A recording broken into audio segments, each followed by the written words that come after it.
দুইটা বিল্ডিংয়েরই কিন্তু আবার ফ্রন্ট আছে, রাস্তার সাথে আছে, তখন আপনি ইকুয়াল ভাড়া পাবেন। কোনো কোনো ক্ষেত্রে দেখা যায় যে সিঁড়িটা মাঝখানে চলে আসলে আমার ফ্রন্ট একটা ইউনিট পুরোটা ফ্রন্ট পায় আর একটা ইউনিট পুরোটা ব্যাক পেয়ে যাচ্ছে, তখন ওই ইউনিটের ভাড়া কিছুটা কম চলে আসে।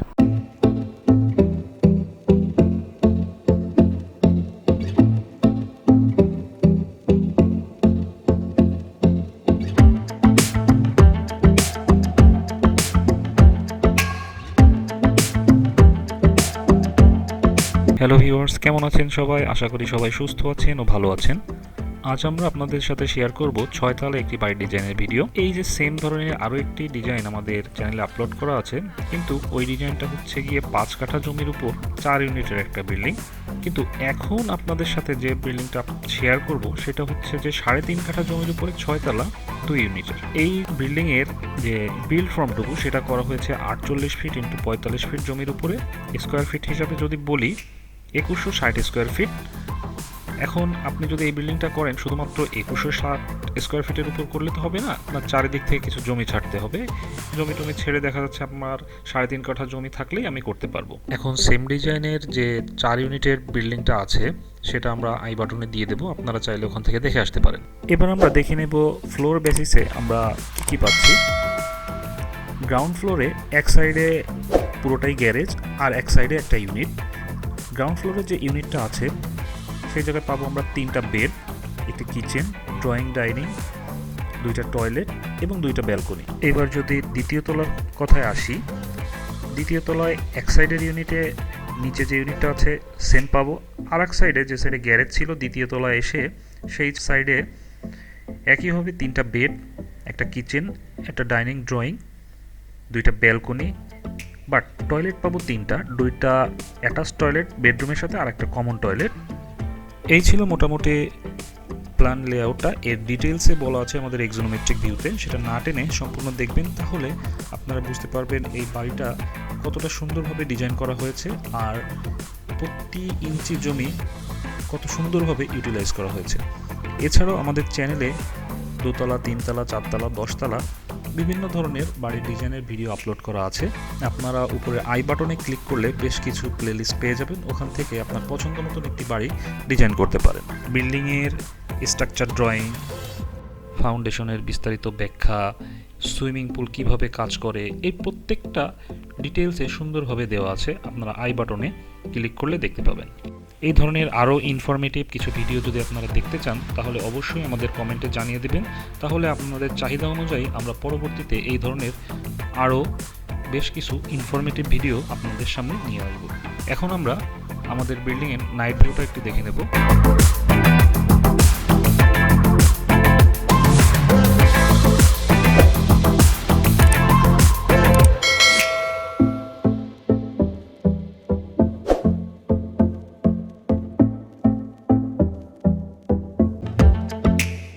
এরপরেই আমরা চলে যাব আমাদের বিল্ডিংয়ের এক্সোনোমেট্রিক ভিউতে, যেটা খুবই গুরুত্বপূর্ণ। সেইখানে প্ল্যানটা খুব সুন্দরভাবে সাবলীল ভাষায় বুঝিয়ে দেওয়া আছে। তো ভিউয়ার্স, এখন আমরা চলে এসেছি আমাদের গ্রাউন্ড ফ্লোরের এক্সোনোমেট্রিক ভিউতে। আপনারা একটু খেয়াল করলে দেখতে পারবেন যে এই ভবনটার এদিকে আছে 48 ফিট আর এদিকে আছে 45 ফিট, তো টোটাল মিলে প্রায় 2160 স্কোয়ার ফিট।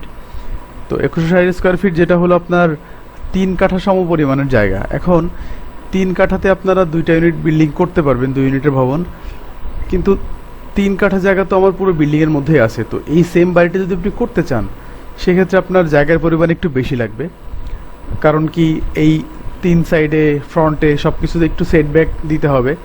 তো সেটব্যাক দিয়ে আমি যদি ঢাকার বাইরের কথা চিন্তা করি তো মিনিমাম সেটব্যাক দিয়ে হলেও এটা 3.5 কাঠা মিনিমাম জায়গা তো লাগবেই। ঢাকার ভিতর হলে আপনাকে আরও বেশি জায়গা দরকার হবে বাড়িটা করতে গেলে, বাট ভিতরে আপনারা যে 2160 স্কোয়ার ফিট জায়গা পাচ্ছেন তার মধ্যে 2টা ইউনিট আপনারা খুব সহজেই সাজাতে পারবেন, ইভেন ম্যাক্সিমাম স্পেসের ইউটিলাইজ করে। তো আমরা এখন দেখব যে এই 2 ইউনিট করতে গেলে আমার প্ল্যান লেআউটটা কেমন আসে। একটু খেয়াল করে দেখবেন, এটা যেহেতু নিচতলা, এই পাশের অংশ পুরোটাই হলো আমার গ্যারেজ। তো গ্যারেজে আপনি এই গাড়ি রাখতে পারবেন, তার জন্য এনাফ এখানে স্পেস রাখা আছে। অন্তত এখানে 1টা 2টা 5টা গাড়ি তো রাখতেই পারবেন। এছাড়া আরও মোটরসাইকেল আরও অন্যান্য জিনিসপত্র আপনি এখানে রাখতে পারবেন। তো এই পুরো জায়গাটা আমরা ফাঁকা রেখেছি। আর এই দিকটাতে আসলে এক পাশে সিঁড়ি, এক পাশে লিফট। তো লিফটের সুবিধা আপনি পাচ্ছেন এই এতটুকু স্কোয়ার ফিটের মধ্যেই। আর এদিকে ঢুকে গেলে আমাদের আর একটা ইউনিট। তো ভিউয়ার্স, আমরা একটু খেয়াল করে দেখি যে আমাদের আসলে ইউনিটগুলোর মধ্যে কি আছে। এখানে একটু খেয়াল করে দেখবেন 3টা bedroom, bedroom number 1, bedroom number 2, bedroom number 3। আর ডাইনিং ড্রয়িংটা হচ্ছে এই জায়গাটা, যেটা একসাথে। আর এখানে একটা টয়লেট আছে যেটা হচ্ছে আপনার কমন টয়লেট, এটা হলো কিচেন। আর এদিকে আমার এই ইউনিটটাতে অ্যাটাচ টয়লেট আছে শুধুমাত্র এই বেডরুমটাতে। তো এটা হলো মূলত আমাদের নিচতলার যে এক্সোনোমেট্রিক ভিউটা ছিল, নিচতলার প্ল্যানটা কীভাবে সাজানো হয়েছে সেটা আপনাকে দেখালাম। এখন আমরা চলে যাব আমাদের উপরতলায় যে 2টা ইউনিট, দুই পাশে তো আরেকটা ইউনিট, তো সেটা কিভাবে সাজানো হয়েছে সেখানে। তো ভিউয়ার্স, এটা হচ্ছে আমাদের দোতলার এক্সোনোমেট্রিক ভিউ। আপনারা একটু খেয়াল করে দেখবেন যে এই যে সিঁড়ি লিফটটা থেকে একদিকে আমার একটা ইউনিট চলে আসলো, আর এদিকটাতে আরেকটা ইউনিট। এখন দেখি এই ইউনিটটাতেও সেম আমার 3টা বেডরুম, কিন্তু এখানে আমরা একটা টয়লেট এক্সট্রা পাচ্ছি। দেখেন যে এই 3টা বেডরুমের সাথে এই বেডরুমটার সাথে অ্যাটাচ টয়লেট, এই বেডরুমটার সাথে অ্যাটাচ টয়লেট, আর একটা কমন টয়লেট। আর ডাইনিং ড্রয়িং তো এখানে আছে, এখানে আমাদের কিচেনটা আমি পেয়ে যাচ্ছি। তো এই জায়গা লিফটের এই কর্নারের যে জায়গাটা, সেখানটাতে ক্লোজেট হিসাবে একটা স্পেস আছে, এটা ওই আলমারি হিসাবে আপনারা ইউজ করতে পারবেন। একইভাবে যদি আমরা এই সাইডে আসি, যেটা নিচতলার সমানই, তো 3টা বেডরুম আর হচ্ছে 2টা টয়লেট আছে, একটা কমন একটা অ্যাটাচড, আর আরেকটা হলো কিচেন। আর ডাইনিং ড্রয়িংটা এই যে বড় জায়গা, একটু খেয়াল করে দেখবেন যে আমার এখানে কিন্তু ডাইনিং ড্রয়িংয়ে আলো ঢোকার জন্য এনাফ বড় একটা উইন্ডো আছে। এইটা আপনাকে সবসময় মাথায় রাখতে হবে, একটা ভালো আর্কিটেক্টের সাথে কাজ করতে হবে আসলে, না হলে এই জিনিসগুলো মিসিং হয়ে যাবে। কারণ কি, আমার স্পেস যতটা বড় হবে, আমি যদি উইন্ডো ততটা বড় না দিই, তাহলে আমার এই পুরো জায়গাটা অন্ধকারাচ্ছন্ন থাকবে, মানে যথেষ্ট আলো এখানে পৌঁছাবে না। সেই রেসপেক্টে বেডরুমের যেটা আছে, ধরেন 5 ফিটের একটা উইন্ডো, দুই পাশে 2টা দিলে ইটস ওকে। কিন্তু যেহেতু ডাইনিং ড্রয়িংটা বড়, আমাকে তাহলে বড় উইন্ডোটা দিতে হবে। আর বেডরুমের ক্ষেত্রে যেটা খেয়াল রাখবেন যে ম্যাক্সিমাম যেন 2টা সাইডে আমার 2টা উইন্ডো পাওয়া যায়, তাহলে ক্রস ভেন্টিলেশনটা হবে, আপনার ভিতরে সাফোকেটেড ফিল হবে না। আপনি এসি না চালালেও আপনি কমফোর্টে থাকতে পারবেন। তো এরকম আমাদের সবগুলো বেডরুমেই 4টা বেডরুমে করতে পারছি। আর 2টা বেডরুম, যেহেতু 3টা বেডরুম আমার ম্যাক্সিমাম 2টাতে আমাদের করা গেছে, আরেকটাতে পারি নাই। সো সেই হিসাবে ওইটার উইন্ডো একটু বড় আছে, তো ওটা ওইভাবে আমরা অ্যাডজাস্ট করার ট্রাই করছি।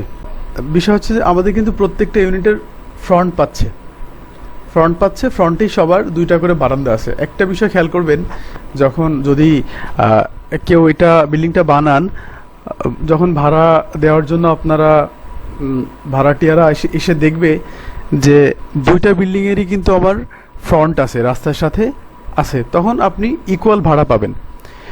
কোনো ক্ষেত্রে দেখা যায় যে সিঁড়িটা মাঝখানে চলে আসলে আমার ফ্রন্ট একটা ইউনিট পুরোটা ফ্রন্ট পায়, আর একটা ইউনিট পুরোটা ব্যাক পেয়ে যাচ্ছে, তখন ওই ইউনিটের ভাড়া কিছুটা কম চলে আসে। তো এরকম যেন সমস্যা না হয়, সেই জন্য মূলত আমাদের এই লেআউটে পুরোটা করা। তো এটা ছিল মোটামুটি আমাদের এক্সোনোমেট্রিক ভিউ। আর আমাদের এই যে আপনার মাল্টি যে স্টোরেজের বিল্ডিংগুলো, এগুলো আমরা আপলোড করতে থাকবো। আমাদের এই আই বাটনে একটু ক্লিক করে দেখবেন, এখানে আমাদের ওই 6 তলা থেকে 10 তলা বিল্ডিং নিয়ে আমরা ভিডিও দিচ্ছি এখানে। তো সেই পর্যন্ত দেখতে থাকুন, আমাদের ভালো লাগলে সাবস্ক্রাইব করে রাখুন। আর যদি কোনো কমেন্টস থাকে, আপনারা কমেন্ট সেকশনে জানান, আমরা প্রত্যেকটা কমেন্টের অ্যান্সার দেওয়ার ট্রাই করি। প্রিয় ভিউয়ার্স, এতক্ষণ যে ডিজাইনটা দেখলেন, আশা করি আপনাদের খুবই ভালো লেগেছে। আর এই ডিজাইনটি সম্পর্কে আরও ডিটেল জানতে হলে বেশি বেশি কমেন্টের মাধ্যমে আমাদের সাথে থাকুন। আমাদের চ্যানেলটি যদি এখনও সাবস্ক্রাইব করে না থাকেন, অবশ্যই আমাদের চ্যানেলটি সাবস্ক্রাইব করবেন এবং পাশে থাকা বেল আইকনটিও বাজিয়ে দেবেন এবং আমাদের বেশি বেশি সাপোর্ট করবেন। দেখা হবে পরবর্তীতে আরও নতুন একটি ডিজাইন নিয়ে। সেই পর্যন্ত আমাদের সাথে থাকুন। ধন্যবাদ সবাইকে।